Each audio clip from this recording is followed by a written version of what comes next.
సమయంలో డాక్టర్ హోమీ బాబా అణువుల శాఖకు అధిపతిగా ఉన్నారు. తర్వాత 6 నెలలకు 1962 ఫిబ్రవరిలో భారత జాతీయ అంతరిక్ష పరిశోధన కమిటీ అటామిక్ ఎనర్జీ విభాగంలో ఒక ప్రత్యేక విభాగంగా ఏర్పడింది. దానికి డాక్టర్ విక్రమ్ సారాభాయ్ చీఫ్ అయ్యారు.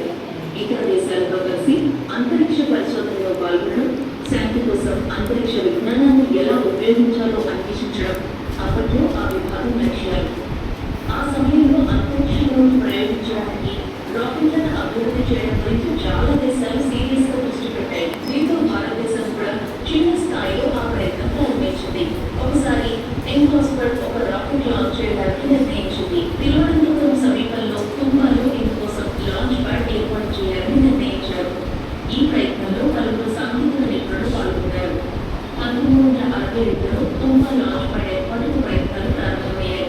అయితే రాకెట్ లాంచ్ కు సాంకేతిక పరిజ్ఞానం అవసరం. ఆ కాలంలో అధునాతన రాకెట్ టెక్నాలజీని కలిగిన దేశాలు దాన్ని అత్యంత రహస్యంగా ఉంచాయి. మరోవైపు international Indian ocean expedition, international solar peace year survey మొదలయ్యాయి. వీటికి అవసరమైన వాతావరణ డేటాను నిల్వ చేయడానికి జియోమాగ్నెటిక్ కోర్ దగ్గర లాంచ్ ప్యాడ్ అవసరం. ఈ పరిస్థితిలో దక్షిణ భారతదేశం అనువైన ప్రదేశమని, అక్కడ అంతర్జాతీయ పరిశోధన కేంద్రాన్ని ఏర్పాటు చేయొచ్చని భారత్ ఐక్యరాజ్య సమితికి ఒక ప్రతిపాదన సమర్పించింది. ఈ క్రమంలో కేంద్ర ప్రభుత్వ సర్వీసులో ఉన్న యువ శాస్త్రవేత్తలు ఆర్ అరవిందన్, రామకృష్ణారావు, ఏపీజే అబ్దుల్ కలాం శిక్షణ కోసం నాసాకు పంపారు. రాకెట్ ప్రయోగం, ట్రాకింగ్ టెక్నాలజీలో శిక్షణ పొందడమే వారి లక్ష్యమైనప్పటికీ నాసాలో శిక్షణ వారిని నిరాశపరిచింది. అయితే వారిని స్వయంగా పరికరాలను నిర్వహించడానికి అనుమతించారు. అది ఈ యువ శాస్త్రవేత్తలకు కొంతవరకు అనుకూలమైంది. 1963లో నాసా భారతదేశానికి నాకి అపాచే రాకెట్ ఇవ్వడానికి ముందుకొచ్చింది. తొలి రాకెట్ను 1963 నవంబర్ 21న తుంబా నుంచి ప్రయోగించారు. అంతరిక్షంలో భారత్ సాధించిన విజయానికి ఇదే మొదటి రోజు. 1964లో ఒక అద్భుతం జరిగింది. అమెరికా ప్రయోగించిన ఉపగ్రహం ద్వారా అమెరికా అంతర్జాతీయ ఒలింపిక్స్ ప్రత్యక్ష ప్రసారం చేశారు. అంతరిక్ష పరిశోధనలో పెట్టుబడి పెట్టడం వల్ల మానవాళి సమస్యలను నిజంగా పరిష్కరించవచ్చని ఆ క్షణంలోనే గ్రహించారు. భారత్ ఆ తర్వాత రష్యా నుంచి M100 రాకెట్లు, ఫ్రాన్స్ నుంచి సెంట్రల్ రాకెట్లను నిర్మాణం చేసుకుని ప్రయోగించింది. 1965లో తుంబాలో స్పేస్ సైన్స్ అండ్ టెక్నాలజీ సెంటర్ని ఏర్పాటు చేశారు. Rocket research and development group ఏర్పడింది.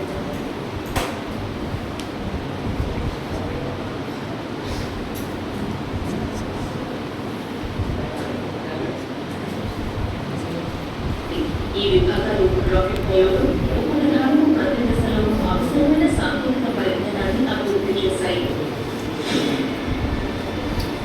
1968లో నాటి ప్రధాని ఇందిరాగాంధీ తుంబా అంతరిక్ష కేంద్రాన్ని ఐక్యరాజ్య సమితికి అంకితం చేశారు.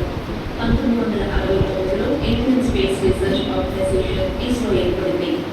దీనిని డిపార్ట్మెంట్ ఆఫ్ అటామిక్ ఎనర్జీ తీసుకొచ్చారు. ఆ తర్వాత 1972లో కేంద్ర ప్రభుత్వం కొత్తగా ఏర్పడిన ఇస్రో డిపార్ట్మెంట్ ఆఫ్ స్పేస్ పరిధిలోకి తీసుకొచ్చింది. ప్రధానమంత్రికి మాత్రమే జవాబుదారీ అయిన స్పేస్ కమిషన్ కూడా రూపొందించబడింది. జవహర్లాల్ నెహ్రూ ప్రధానమంత్రిగా ఉన్న సమయంలో భారతదేశ అంతరిక్ష పరిశోధన యాత్ర ప్రారంభమైనప్పటికీ దాన్ని బలమైన పునాది వేసింది మాత్రం ఇందిరాగాంధీనే.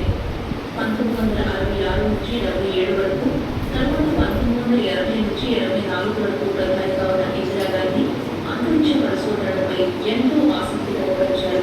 జూలై 1970లో డాక్టర్ విక్రమ్ సారాభాయ్ అప్పటికి రాబోయే 10 ఏళ్ల పాటు అంతరిక్షం అనుసూతిలో ఏమేమి చేయాలనే దానిపైన ప్రభుత్వానికి ఒక కార్యాచరణ ప్రణాళిక నివేదికను సమర్పించారు.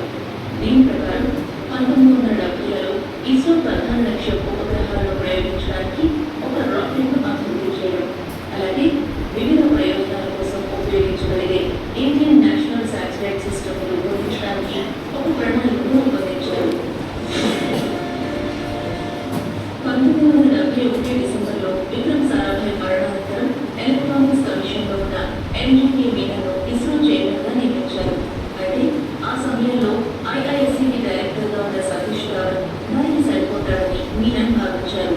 అమెరికాలో చదువుకోవడానికి వెళ్లిన సతీష్ ధావన్ తిరిగి దేశానికి రాగానే ఆయనకు ఇస్రో బాధ్యతలు అప్పగించాలని నిర్ణయించారు. ఆయన 2 షరతులు విధించారు.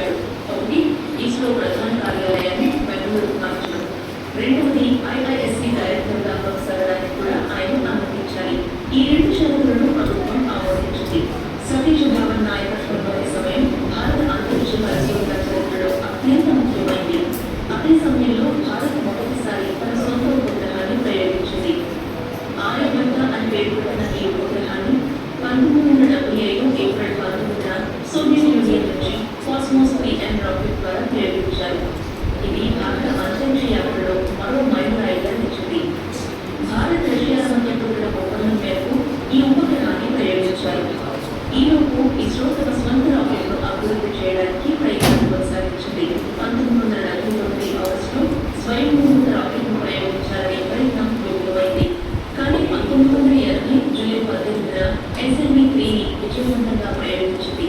దీని ద్వారా రోహిణి-1 అనే 35 కిలోల ఉపగ్రహాన్ని కక్షలోకి ప్రవేశపెట్టింది.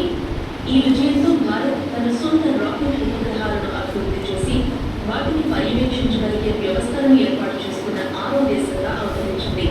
అప్పట్లో అమెరికా, రష్యా, చైనా, యూరోప్లోని కొన్ని దేశాలకు మాత్రమే ఆ టెక్నాలజీ ఉండేది.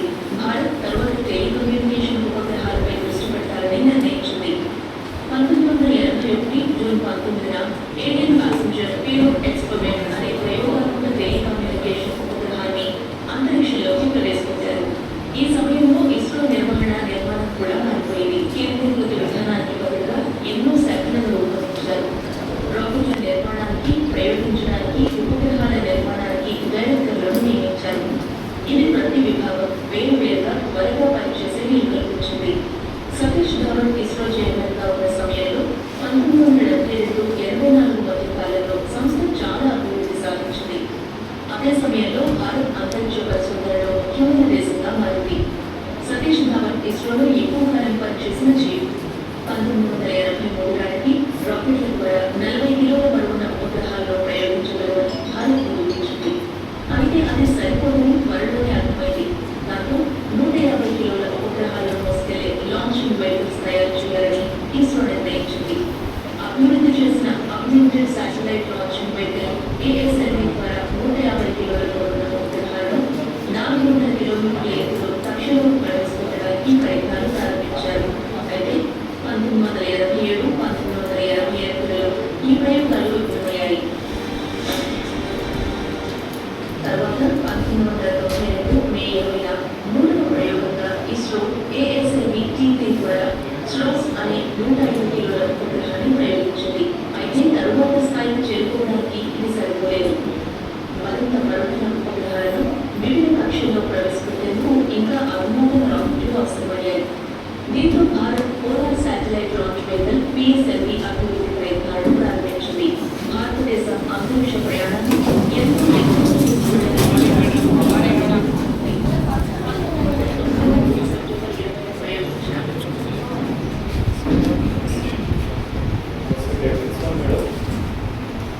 I welcome Principal Madam to this program, the National Science Day, Space Days Celebrations 2026.